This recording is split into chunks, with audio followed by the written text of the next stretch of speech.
Welcome back, everyone, for another episode of Black Scholars Speak, where we are connecting research, culture, and community. I am your host, Janelle, and we are joined today by one of my besties, Dr. Jaysón Davidson. Hello. Yes, I'm so excited because honestly, I guess if I were to count the years, which maybe I shouldn't even try to, been a long time. I don't know. A long time in terms of years. 7.5 years? Like 6, 7 years? 7.5. Yeah, since we've known each other. And so we actually met whenever we were at the University of Columbia. They had this like public health pipeline program that they had going on for like undergrads. And so we met there while we were both in that program. And honestly, we were just kind of like two students who were just trying to figure out what the heck public health was. I don't think I knew really what it was. I don't know if you knew what public health was at the time. I was there for a summer in New York. That's what I was there for. No, I literally remember you being like, yeah, Janelle, I just like applied to these like summer opportunities for like the stipend. And then like you get to learn stuff, but you also get to have like a summer somewhere. And I was like, what? This has been the game this whole time. Yeah, trying to make the most of it because it was either get the stipend, go to an internship, or stay at school during summer workouts the whole summer. And I was not trying to do those summer workouts.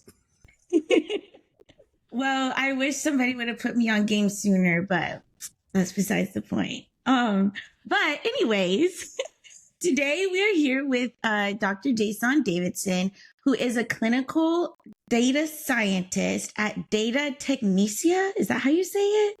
Data Technica Incorporated. Data Technica. Okay. See, I don't know how to read. And the NIH Center for Alzheimer's and related dementias, where his work focuses on modifiable risk factors for early onset Alzheimer's disease. He earned his PhD at UCSF using electronic health records and social determinants of health to uncover disparities in treatment access and outcomes, all within the health equity at the center that he was at. But more than anything, this is so smiling. What is it? What did it say? I tried to shorten it. You put so much. You put so much in your bio. I did a lot in my 5 years, but it was a pharmaceutical science and pharmacogenomics program.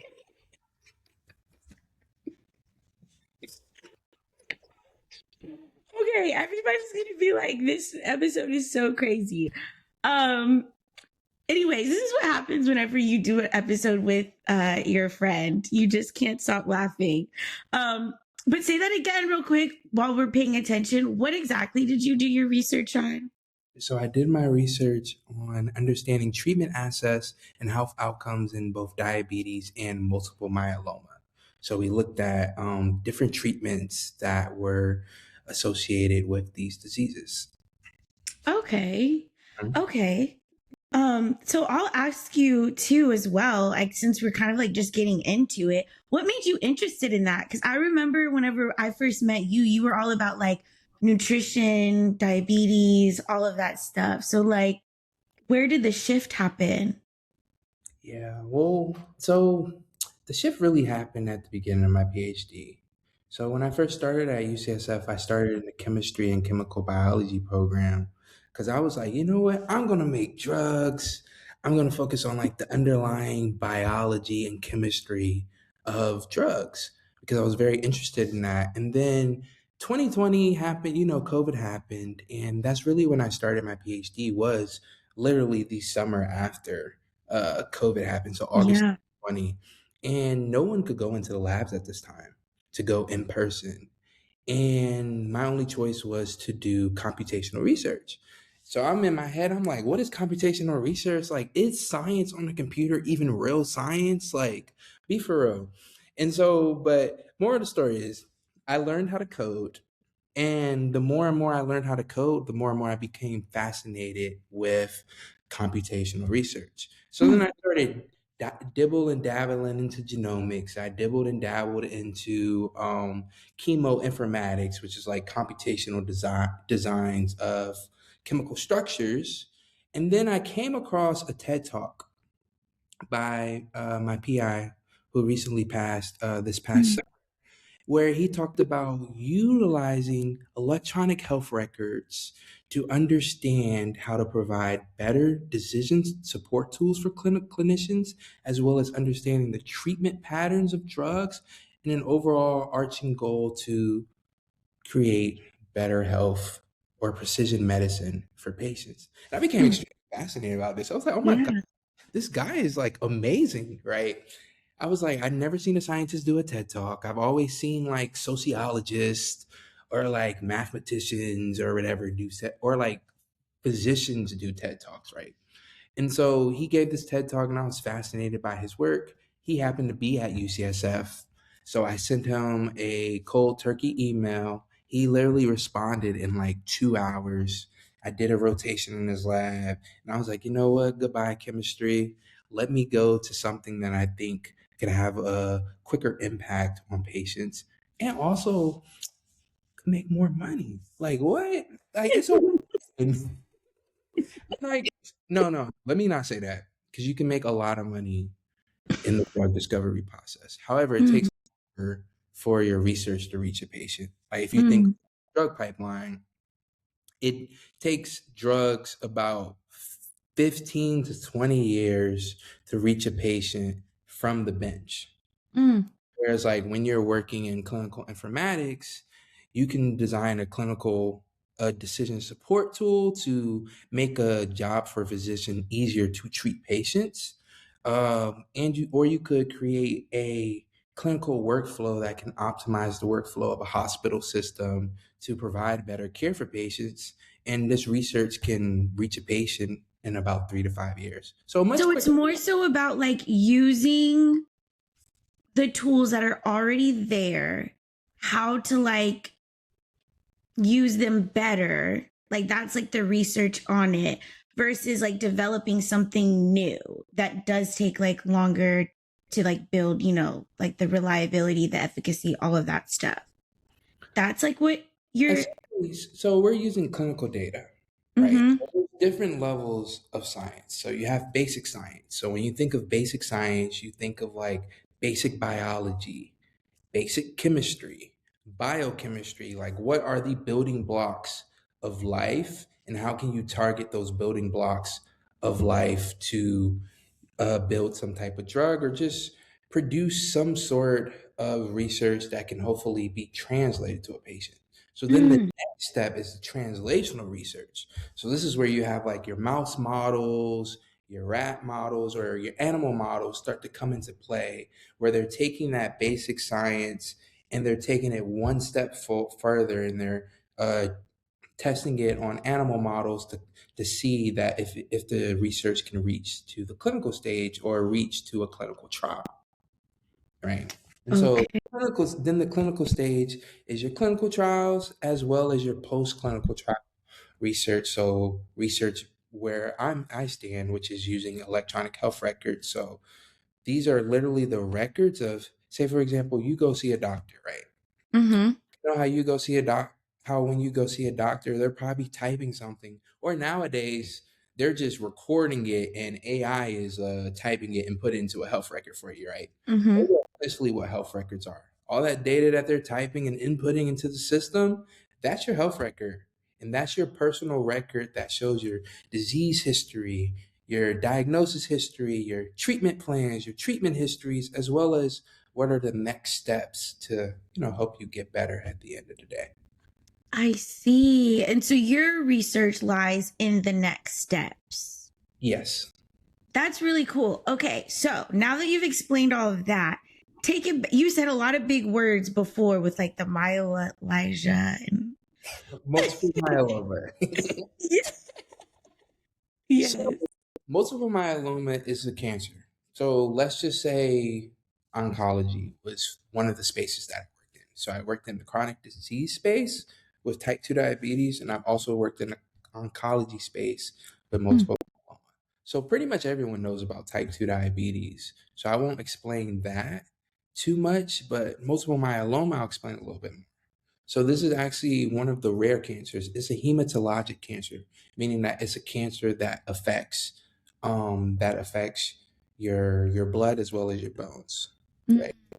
And so this type of cancer is often underdiagnosed compared to other forms of cancer, just because it is rare and it's hematologic. And so, just to give people a little understanding of what multiple myeloma is. Okay. And so for you, you're really looking at how we can better treat that with what exists out there. And so, right? Yeah. Okay. So we're looking not only how can we better treat it, but how can we reach the right patients. Wait, describe that to me. What do you mean by that? So reach the right patients, meaning that patients who have a higher disease severity, meaning that they may have a worser type 2 diabetes, or they may be at a higher stage of cancer, so maybe stage 3, stage 4, or even stage 2, right? Making sure that those patients who need these newer and effective treatments are actually getting them when they need it. Because the issue within that we see a lot within health systems, especially academic health systems, Mm-hmm. is that majority of the patients that are receiving these newer and effective treatments has been shown that they are patients who can often afford them. So patients Mm-hmm. private insurance rather than government assisted insurance. And although sometimes patients with government assisted insurance can get these newer and effective drugs, but it's usually the patients with a private healthcare Yeah. insurance that are usually the first to get those drugs after clinical trials. And so that's where I feel like the health equity aspect of your work kind of comes in, where it's like, like you're saying, it's expanding access to those who still need, so what does that look like, when you're working with electronic health record data and, you're trying to figure out how to do that? Like, how does that actually happen in practice? Yeah, so one of the main things that helps it happen in practice is by using social determinants of health, right? Mm, So one of the proxies that many people use to understand social determinants of health for patients or social economic status for patients is through census tract data. So census come out every 10 years. So the last one was what, 2020. So there are indices that take into account census tract data such as an area deprivation index, which is an index that ranks patients from 1 to 100 based on their socioeconomic status. So if you have 100, you're in a uh, high socioeconomically disadvantaged neighborhood. If you have 1, you're probably in an affluent neighborhood, right? And obviously there's a lot of there's some outliers within each um, area, but people use the census tract data to kind of estimate socioeconomic status and social terms of health for patients. So we take that data. There's people that work within the electronic health record database who actually takes that data, calculates it based on the mathematical measures of these different indices, then mm-hmm, input it into the EHR database. mm-hmm, And so then we take that data and we're looking at a patient's disease history, mm-hmm. history. We're looking at their socioeconomic status. We're looking at their insurance status. And then we're running machine learning models and we're running regression models to understand these associations on treatment access. Okay. So now that we've understood, I guess like where I'm getting this, I'm a qualitative person. I'm a qualitative researcher. I am also got my MPH in public health, so public health kind of minded. I'm immediately thinking this research and work is really great. Then I also start to think really cynically about like, why does the hospital or like why do these insurance companies care about this? Like if like these patient populations already can't afford this type of treatment, why does it matter that we identify those who can't, who don't have access? So, like, what is that next step that usually comes out of research like this? Like, once we found out this, what is that action item that happens usually? So the next step is implementing it to policy. Mm. And so How do you feel about that in like this day and age? um I do not believe that health equity is important in this political environment. Mm-hmm. And the data has shown you, politicians have spoken up about it, where the research funding dollars goes to has pretty much showed you what this um, political administration cares about, right? Mm-hmm. And so health equity is on the back burner. Yeah. It really is. And so I think it's tough in this environment to continue this research. However, this research is still important. Um, I'm not sure if you're familiar with Healthy People 2020 or even Mm-hmm. People 2030. Mm-hmm. Those two documents really guidelines what America should be focused on. Um, Mm-hmm. and health equity is one of them, but it has been put to a back burner. So let's not say I'm not hopeful about it. It's just there needs to be a pivot. And a pivot in not only how you research things, but also how things are worded when published in papers. Right. Hmm. And I say that because you can still do this type of work. You just have to reframe how you communicate it. Yeah, I guess I always think too to like the dollars, like it all has to come down to like the dollars in this sense. Have you seen within maybe like some of your work or work adjacent how figuring out how to treat folks who can't necessarily afford these specific types of treatments for the I'm going to botch the thing, but have you seen like how if we do treat them, this does save our healthcare system X amount of dollars? Because could that be like an avenue to really be able to continue this work and for it to have an impact? I guess that's where that's where my head starts to go with things. Yeah, I mean, I think that it is possible, right? Mm-hmm. It's possible in the sense that it can be reframed that hey, this type of research or this approaching patients with these type of treatments, regardless of whether they can afford them or not, can save. Ultimately, it does save dollars for healthcare systems. However, when it comes to business models, Mm-hmm. people aren't necessarily looking at how they can save money, they're looking at how they can make more money, right? Mm-hmm. And so if it doesn't speak, we can make more money from this, it's not as valuable um, to companies at the end of the day, or even healthcare systems, right? And so even what's even interesting too is that whether a patient can or cannot afford something, a patient will still get treated, right? Mm. And so what happens is when a patient does not pay for their treatment afterwards, you want to know who gets charged? The hospital And you want to know how they redistribute out that redistribute that loss? to the what do you call it? The not They the lending start charging more to patients who can afford it Oh. because they have to regain that loss somehow, right? And so at the end of the day, the people who can afford it are going to end up paying more for it. So the cost just gets redistributed out, basically. It's not like a lack of, like, you can't get this necessarily. It's just someone else is going to pay for it in a sense. Essentially, so usually that's either the government or that's probably the private payers. Okay. So thinking about, because, like, I also know that you're super business minded too as well. Like since I've met you, that's just like I think that's how we connected because we're both like thinking same wavelength. With your work though, you've always talked about like being in tech and like having, your own company, like starting that up like one day and stuff like that.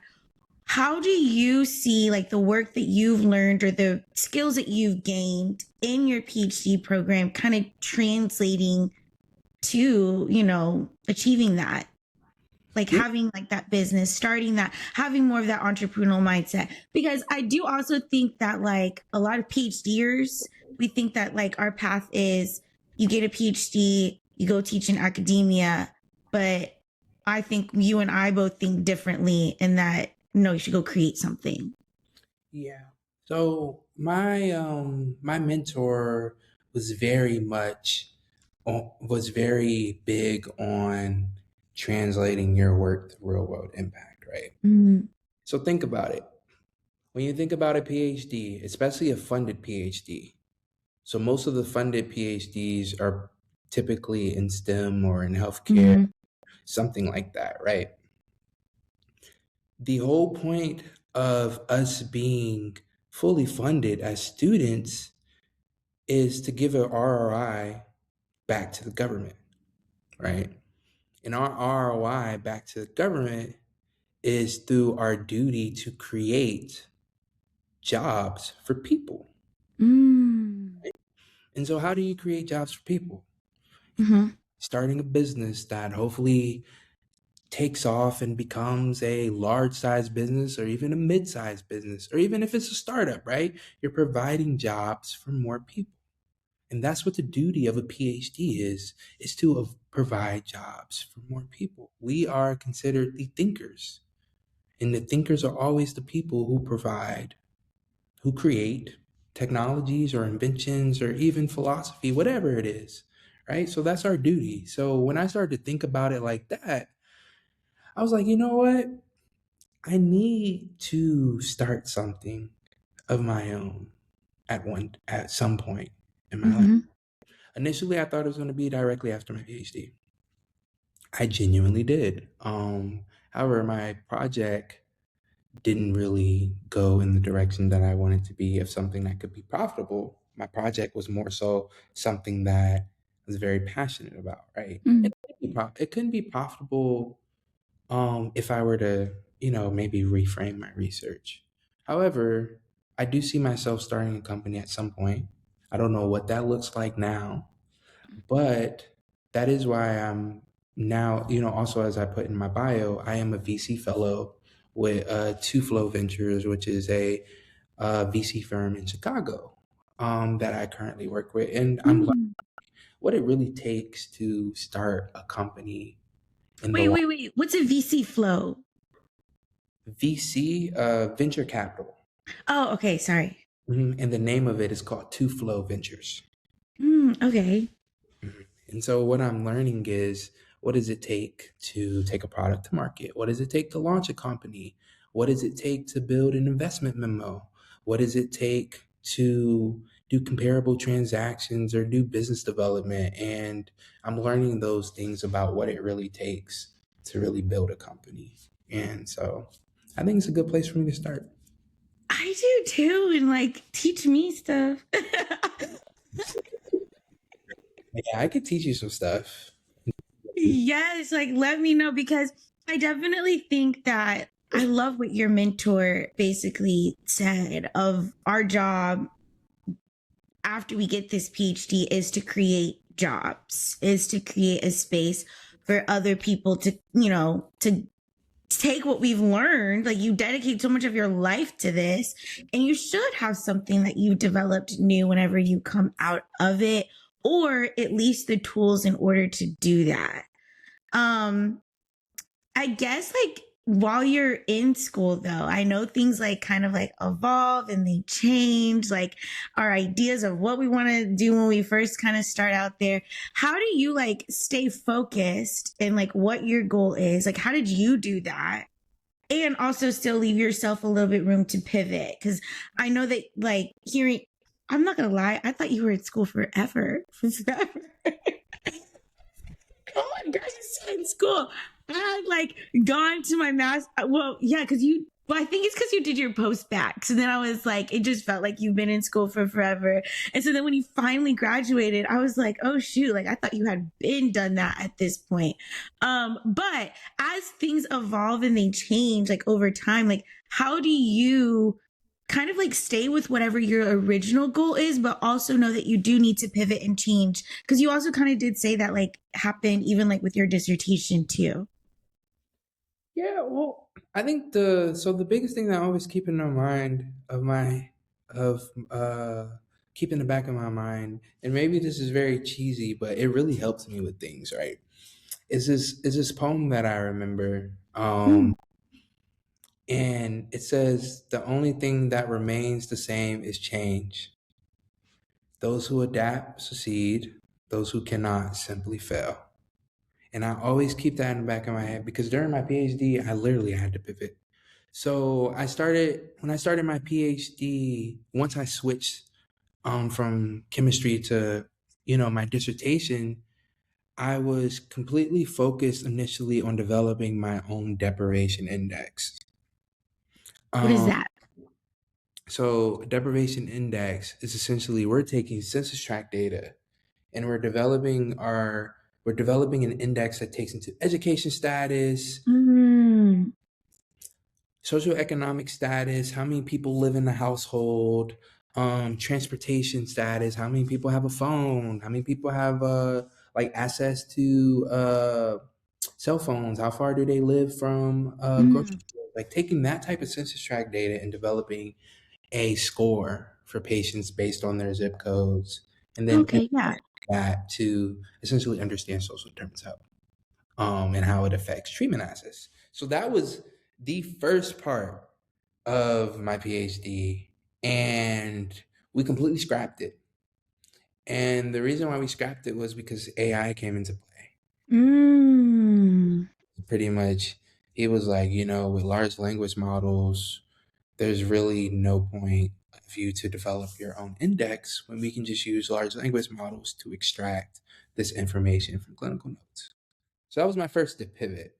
Um, I pivoted, so I kept doing my diabetes project, and then towards the end of my diabetes project, I used a large language model to extract individual level social terms of health information, like I mentioned earlier, like transportation, education, socioeconomic status, marriage status, all of that from clinical notes and understanding how that affects treatment access. And then also, what caused me to pivot from diabetes to oncology was during the middle of my PhD. It was like halfway towards the third year of my PhD. My aunt got breast cancer, Mm. and my PI had a rare spinal tumor. So both of these things happened within like weeks of each other. And I was like, you know what? Diabetes is cool. I love diabetes, but there's a big gap in the oncology space with this type of work. And I have people close to me who are affected by it. Let me make a pivot. And so the quickest way to pivot in academia is to get a grant.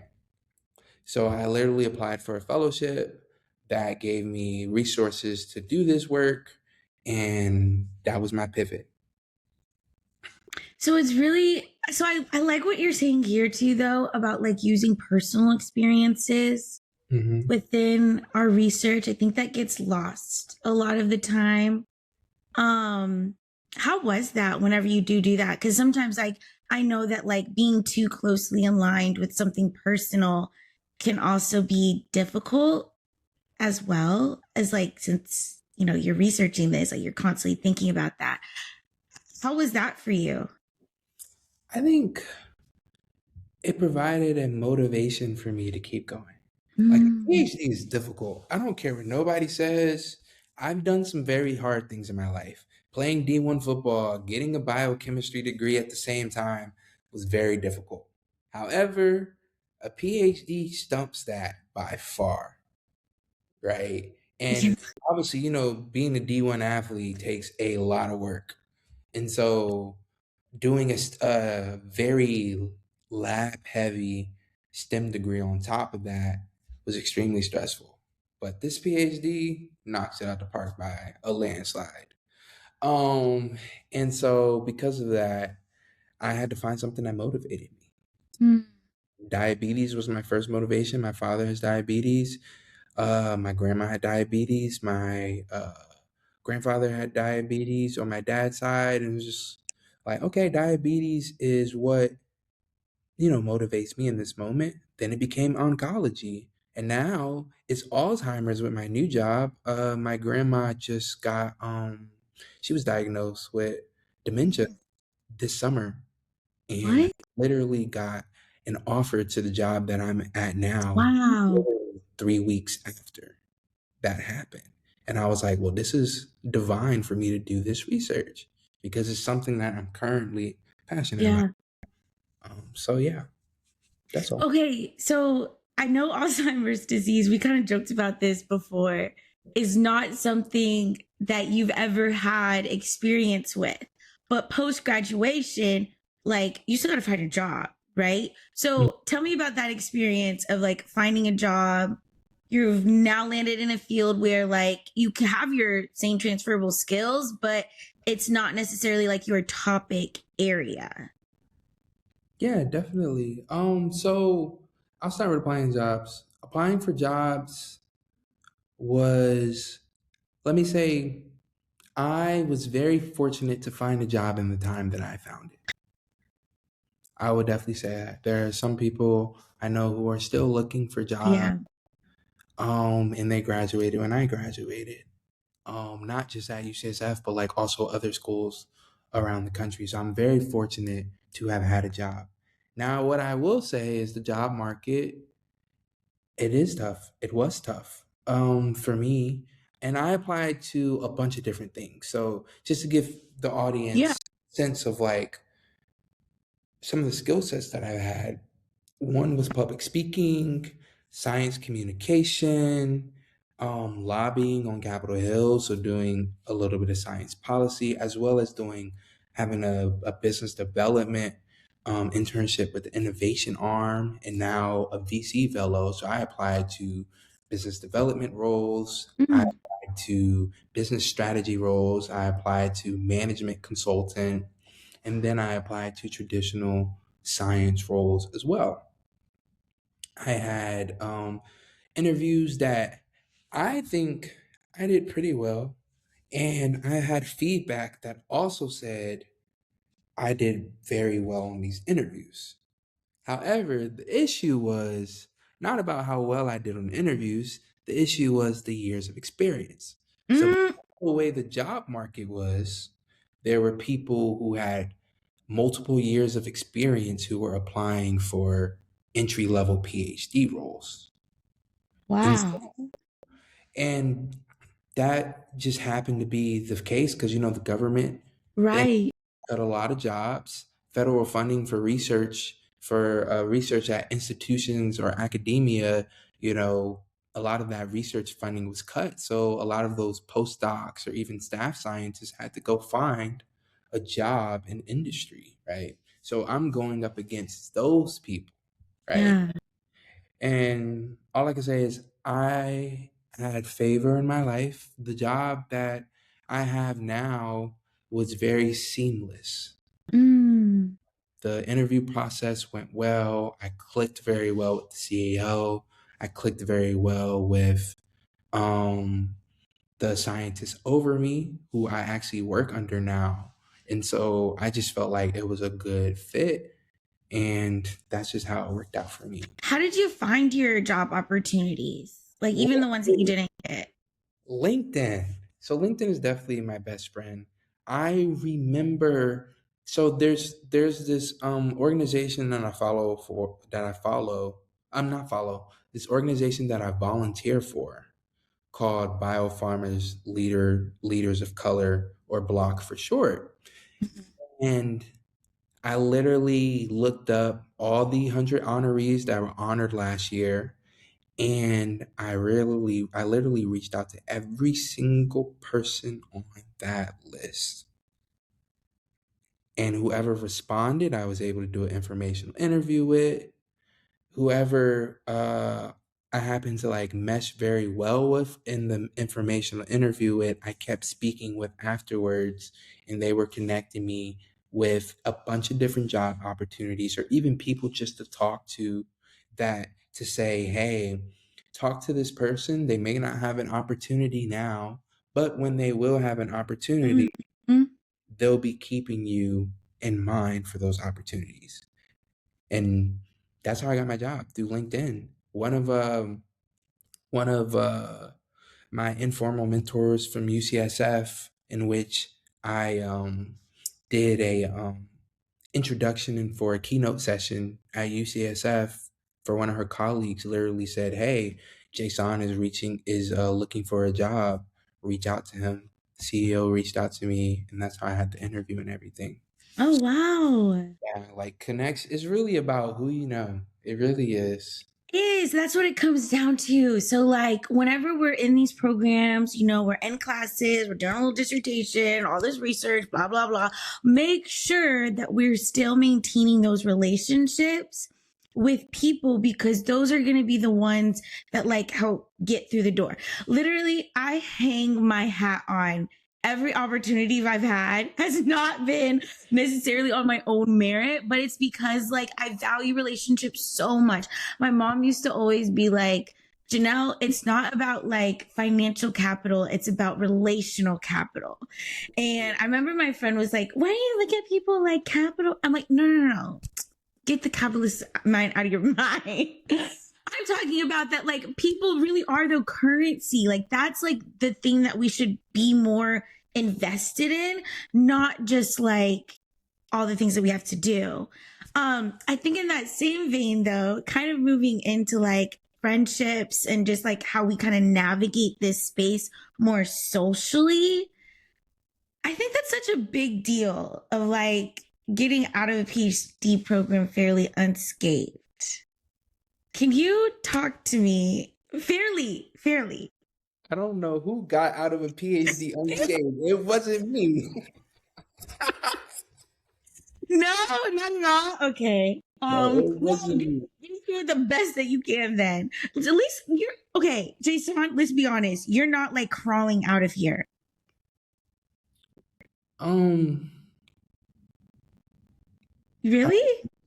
but I'll provide some context. Okay. I'll provide some context to it. So once my mentor got sick, halfway Mm-hmm. through the third year, it became very difficult for me and very difficult for the other two graduates in my lab, um, graduate students in my lab, because we didn't have any direct guidance. So we had to be extremely proactive. Like, we had to be extremely proactive about finding mentors who can actually help us through this process, right? And it's like when you think about science, like whoever your PI and mentor is like your parent. Mm-hmm. So imagine going through life without a parent, right? And like although you might have other parental figures that may step in and help, it's not the same as your parent. Yeah. And so because of that, I didn't really have my parent because he was going through some things. And I didn't necessarily want to reach out to him because he's fighting for his life, right? And so that was very difficult for me Mm. to finish my PhD with that going on top of all the other things that I also had to do. So yeah, I became very unscathed. Like the last 6 months of my PhD, I was crawling. Mm. I was literally crawling to survive, to get out. And Like in the mental health aspect. well, I had a therapist Mm-hmm. and I still worked out. Those were the two things that were keeping me afloat, working out and therapy. But I'd be lying to you if I said I wasn't crawling to get out. Some people don't. Some people don't crawl to get out, but a lot of people do crawl to get out of their PhDs. Unless So what every do you do when you get to that point? Like those points. When you get to that point, you just take it one hour at a time. Mm-hmm. 1 hour at a time. Because writing a dissertation is a lot. Mm-hmm. And the papers is a lot. And for me, I didn't really begin to become a strong writer until I got towards the second half of my PhD. Mm. I literally I literally got a D in English in college. I You know literally what? got a I'm D. actually not surprised because I remember we were talking when we were at you know how we had to do that paper? He was like, yeah, I can tell Jaysón is a science person because this is just. It was bad. And like, you know what's so crazy? Like, even between now and when I finished my PhD, I became an even better writer. Mm. Just like writing applications, writing job summaries, or writing research summaries for my job now. I literally looked back at one of my papers that I had to revise and resubmit, and I was like, what was I writing? It's like, this is not my best work. And I had to do so many edits in the revision process. But you know, hindsight is 2020. But Yeah. yeah, I think writing was definitely the most difficult. And like that's what your mentor is for. Like one of the biggest thing your mentor is for is to help you write papers, Mm. help you get your ideas down where you needed them to be. Right. And so, like, although I had these informal mentors, they had their own mentorship. They had their own students they had to mentor. So like, they couldn't give me that direct guidance that I needed. So it was very difficult. But it made a beautiful story. So now when people ask me about my Yeah. PhD, I could probably write a book about it. Honestly. You should. Yeah, I might. I feel like we'll see. We'll see. I might. I can write about my history from like athlete to football to all that stuff. Maybe. No, like you absolutely should because I did a episode, I can't remember how long ago, but just about like what you're saying. I do think that there's like a space for you to at least motivationally speak to a lot of student athletes about like how they can thrive in these spaces because you know that's not always taught to us that like oh yeah we can be good and these like it's just like play sports and be quiet. That is true. Yeah. That is true. You know, and I'll say this and now I'll let you ask one more question. I remember I was talking to one of my friends a few weeks ago, and they asked me, why did I get my PhD? Mm. Or why did I become a scientist? And I literally said, because I thought that it was the best thing I could do at the time in my life. Um, I didn't know what was possible once I stopped playing football. And once it became an option, I was like, this is probably the Mm. best thing I can do at this moment in my life. And I'm so happy that I did it. So now we're here. Even after crawling out, you're still happy. Yeah, it makes a good story. The beautiful thing about fire is that when you come out of it, you come so much better. Mm. Like nothing phases me at this point. It really doesn't. Um, Yeah. and hopefully I can still, you know, I'm still remaining empathetic to other people who may not Yeah. experience what I experience, but nothing can phase me. Like, I don't think anything's too difficult. If I need to work an 80-hour week, if it makes sense, I'll work an 80-hour week. If it makes sense, Okay. it makes sense. I'll work an 80 Yeah. like if I'm building something of my own, I'll work an 80-hour week. If there's something that I'm extremely passionate about, I'll do it. If I need to have two jobs, I can do it unfazed. Yeah. So like just things like that. It makes you like the hard work aspect of it. Like there is no fear of that. It's like I've quite literally like been there, done that at this point, and like will continue to do it. I think it does incite a different level of like grit Oh yeah, definitely. within a person. Man, well, I have a lot to look forward to in these next few years then. Yes, you do. Well, you should tell the audience why you got a PhD if you thought I was in school forever.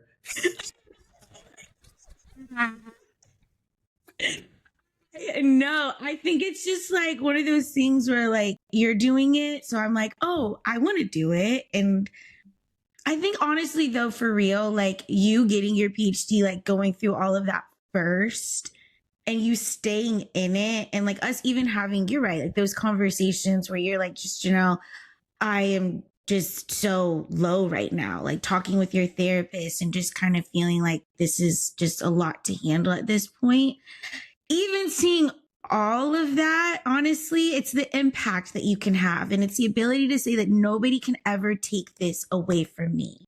That you are going to have something, that you do have something that is unique only to you and that you are an expert in. I mean, and honestly, like sitting here doing this podcast right now, I'm like, wait, this is my friend? This is so cool. Just because like I've never really actually sat down and talked with you so deeply about your research before. We more so talk about like social life type of stuff, but it's just so incredible to see like the man that you're becoming in this professional sense. And honestly, like all of that, you're right. There's a growth that happens with it. So, it's going to be hard. It already is hard. It will become one day where it will become very easy. Really? Yes. When you walk across the stage? Yes. Well, that, but also, so your fourth year becomes a lot easier. I've heard that. Your third year is going to be your hardest, in my opinion. The fourth year becomes a lot easier, and then everything goes well. Like you don't have a bunch of like outside issues that's affecting you. Your fifth year should be pretty good. Okay. Mm-hmm. Well, Jaysón, as we kind of bring this episode to a close, I'm just so happy that you were able to be on the podcast with me today.